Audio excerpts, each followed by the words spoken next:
What's up, y'all? Y'all ready to pull some orders? I already got the two clothing items right here because they were actually still upstairs here next to me because I had just recently listed them. So here's a Southern Marsh shirt, just a regular green polo shirt. Picked this up in Texas not too long ago for $2 and sold it for $15.77 with free shipping.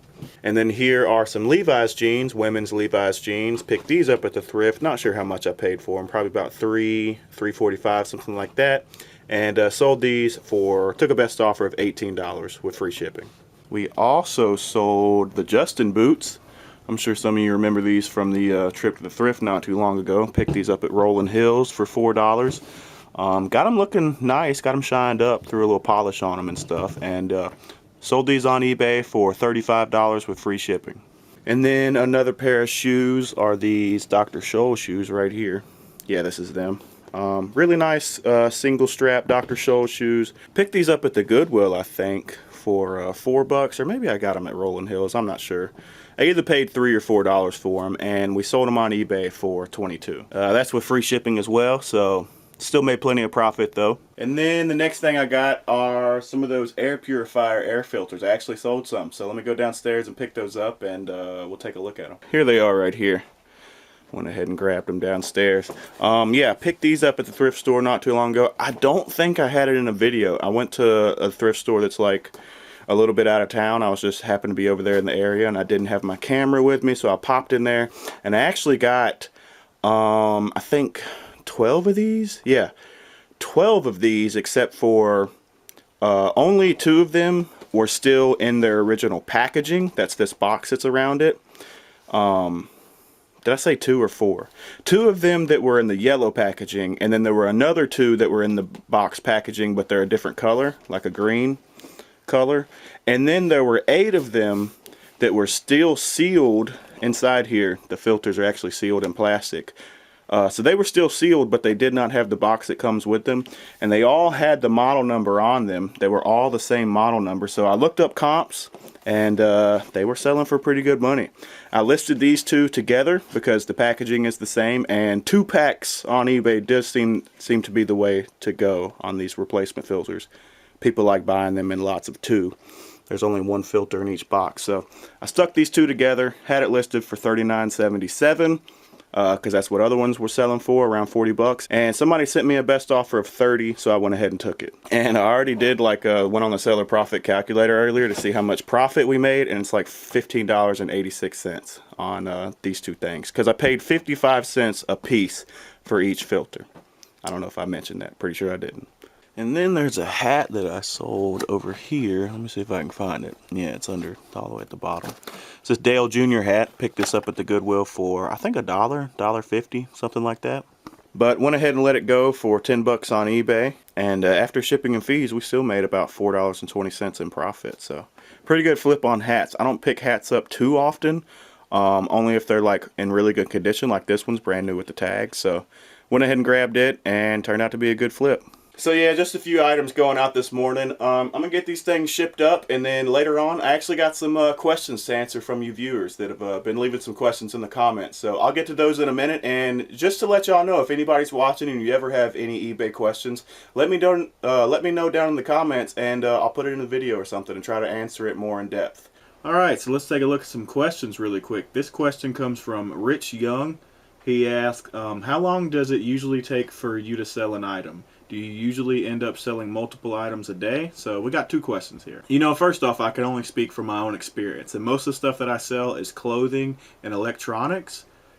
Some home goods at times, you know, just depending on what I find at the thrift store. But it really depends on what you're sourcing. And clothing is always considered by most a long tail item, which means it might sit on your shelves for a while. But that's not always the case. I have plenty of clothing items that sell within a few days of listing them. But that also, it definitely helps that I have a very established eBay store. If you're brand new starting out, you know, and you're only listing, you know, maybe 10 items a week or something like that, maybe even less, you could expect that those items are going to sit on the shelf a little bit. And electronics is kind of the same thing. A lot of the times, electronics and home goods and stuff sell pretty quick, relatively quick. And when I say that, I mean within the first month of you listing it. the first 1 or 2 months.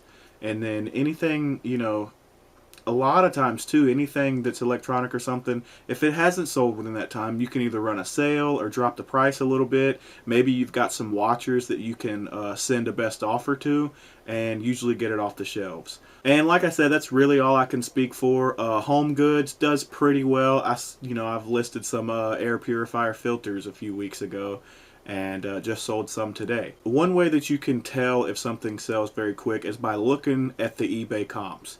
And if you don't already know, that's, search for that item in eBay. Like, pull up your eBay app, type in the keyword search exactly what you have in front of you, just like as if you were trying to buy it from eBay. And then when your list comes up, filter that by completed items. And it'll show you within the last 3 months which of those items have sold and which haven't sold. And so if you find an item and you filter, you look it up on eBay and filter it by completed items, and just about every single listing is lit up green, meaning it's sold, it's sold, it's sold. Look at the price. Let's just, for example, if they're all selling and they're selling for about an average of $25, you can expect you can go put yours on and sell it within a few weeks for $25. That's why I like looking at completed listings. A lot of people, or I won't say a lot, but some people, they only look at sold listings. But if you have an item that, there might be 10 sales in the last 3 months, but there's 100 of them that didn't sell. So that's a good way to kind of determine how quick it's going to sell. And once again, if it doesn't sell within those first couple months, you can always drop the price. You can always run a sale. You can try promoting the listing. And another thing is, if you are starting out, brand new eBay seller, you might want to, some people are going to be upset at me saying this, but you might want to go a little bit under the average price. If you see things are selling for 25 quickly, go ahead and list yours at 23. And that's because you don't have the feedback score. You don't have the social proof that you've been doing this for a long time and that people can trust you. So if you put your item a little bit cheaper, people might say, this person doesn't have any feedback, but whatever, I'll take the risk to save a few bucks. And you'll get that feedback, because those people are going to be happy they got an item for a lower price.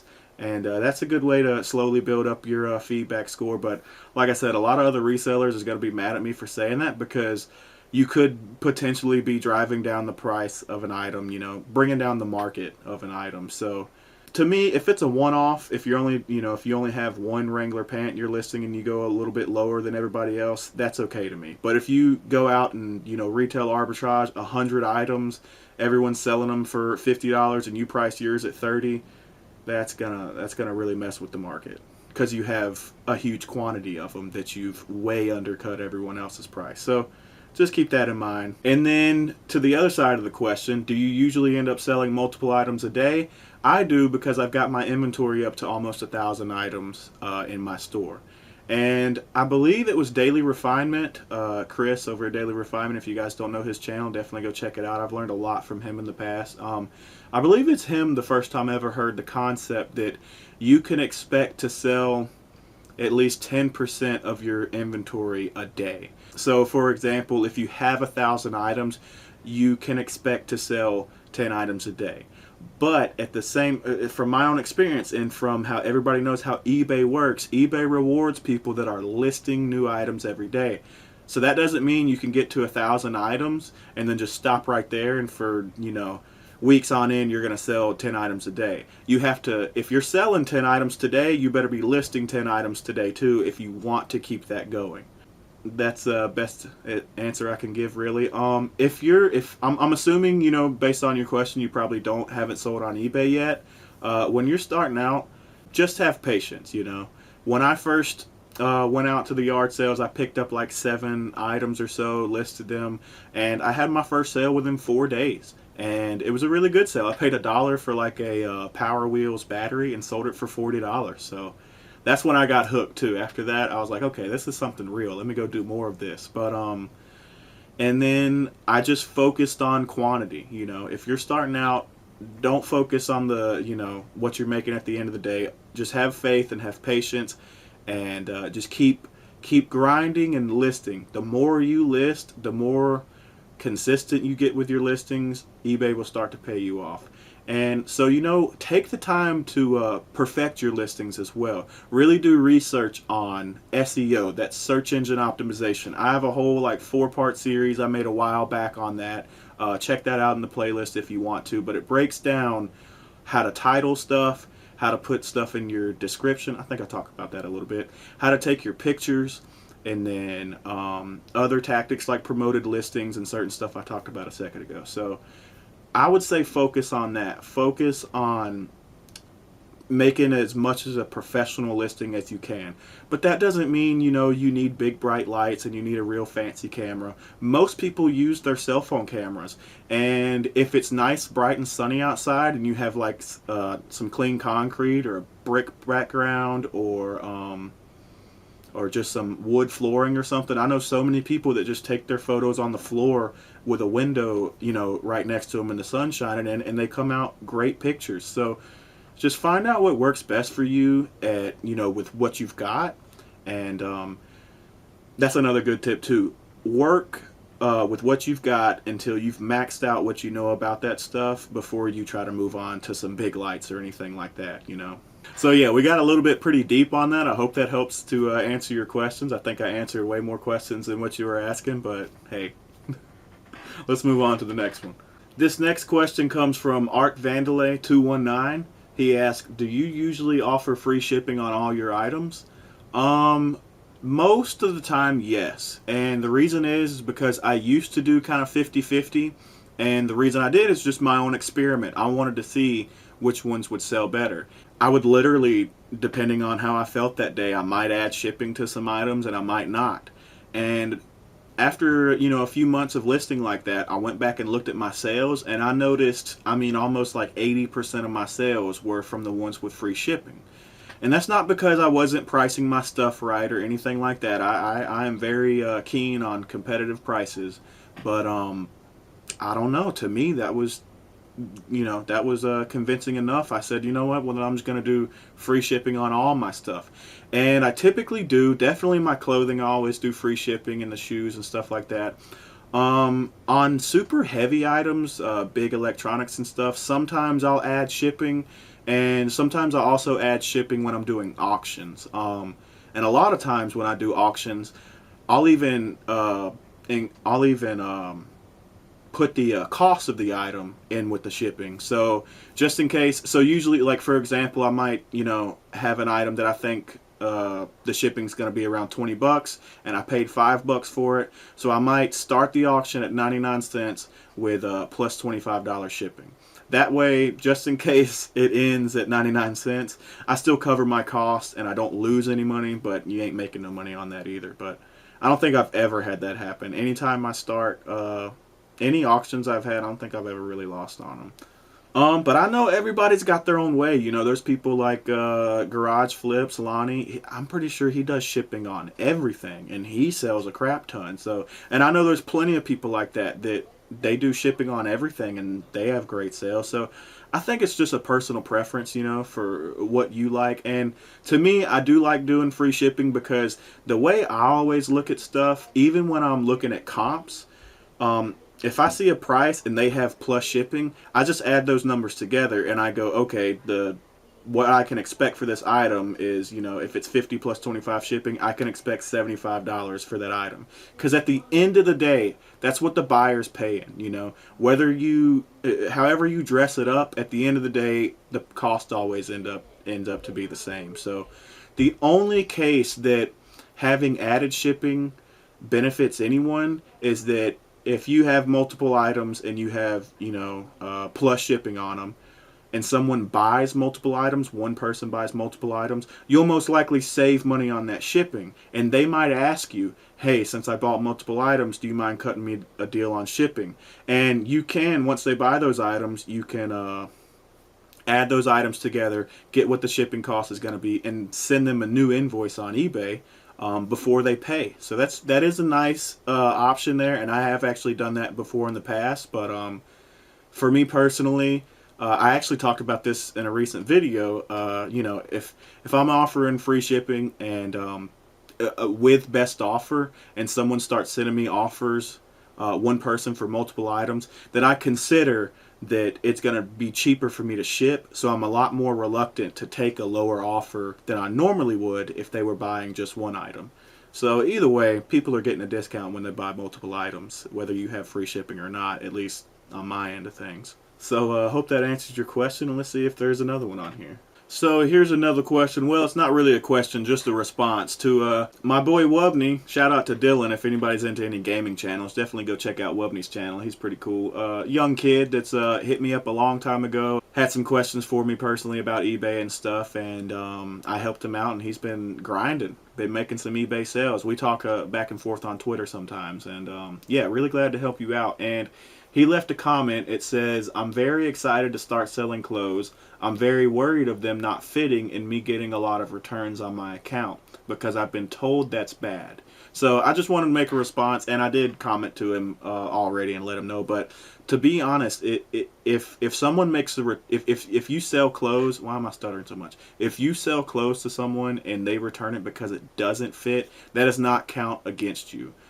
It only counts against you if it is defected or not as described. That's the only time eBay is gonna count that as a transaction defect, which really only hurts your seller status. So if you're a top-rated seller, and I think it's if you get 4 transaction defects, then they will knock your account down back to what is it? Above average or something like that, above standard. And all that really does is bring your discount fees back down a little bit. When you go to ship stuff, you're going to be charged a little bit more and stuff like that. So it's not like it's real bad. You might just lose money if you have a bunch of transaction defects. But like I said, if people return because it doesn't fit, then that's not your fault. eBay does not blame you for that. So just wanted to share that. Just seemed like, you know, maybe he got a little bit misinformation or something. And me personally, I actually offer 30-day returns, and the buyer pays return shipping. But that only counts for something like this. If they buy clothing and it doesn't fit, then they have to pay for the shipping to send it back. I take photos of my measurements. I put the true measurements out there and the title and the specifics. So if they mix it up, you know, if they buy, a lot of times they get it and it might not have been what they expected and they just don't like it for some reason. So they say it doesn't fit. That happens a lot. And so I really appreciate eBay allowing us to actually make the buyer pay for the shipping on that behalf. But either way, I just wanted to cover that too really quick. But I think that's all the questions we have for today. If you guys have any questions or comments, leave them down below, and I'll be sure to get to them in another video. So we will wrap it up there. Hit that like button if you guys enjoyed this video today. Also, don't forget to subscribe and hit that notification bell so you don't miss out on any more big flips. And if you're new to my channel and you want more tips on how to sell on eBay, then check out some of my playlists. Also, if you're new to reselling and want some shipping supplies on the cheap, check out some of my affiliate links down in the description. If you purchase something through one of those links, I'll make a small commission on it, so that directly helps support the channel, and I really appreciate it. And just to make a note really quick, the reason why I say that is because it's actually illegal to have affiliate links out there and you don't tell people that they're affiliate links. So that's why I always put that in my videos when I say at the end, you know, if you use one of those, I actually make a commission off the purchase, because that's what they're there for. Those are just shipping supply stuff that I use day to day. They've always helped me. They're the cheapest prices I can find. And so why not share that with you guys? And if there's a way for me to be the middleman, just like a salesperson, and say, hey, this is the good stuff, buy this stuff. Don't buy, you know, the shipping supplies you've been buying. Come try this stuff out. And I make some money for that because I put you on to something better than what you had before. What's wrong with that? So I just wanted to share that. Not gonna lie, not too long ago, somebody in the comments was really getting on me about, like, so why do you need money? Aren't you making money on YouTube? It's another thing. No, I'm not. I don't make money on YouTube. I'm not big enough yet. I have over 1,000 subscribers, but you also need 4,000 watch hours every 12 months. I have not reached that yet. So, and I'm not complaining about that. I do this for you guys. I do it because I enjoy making videos, and I learned everything that I know from eBay from YouTube, and I already know how to make videos and all that, and I really I enjoy doing it, like I said. And so I realized, you know, why not start a new YouTube channel? for eBay reselling. A lot what held me back from that is because I saw there's so much already out there. And then eventually I realized, you know what? Maybe people can connect to me better than they can anybody else, because everyone's different and personalities are everything. You know, some people might be super popular and everybody can appreciate that person, but some people might not appreciate, you know, whoever. And maybe they'll appreciate me because I'm different, you know. Everybody's different. I don't know what I'm getting into. So yeah, until I see y'all next time, if you come back after this horrible rant, keep flipping.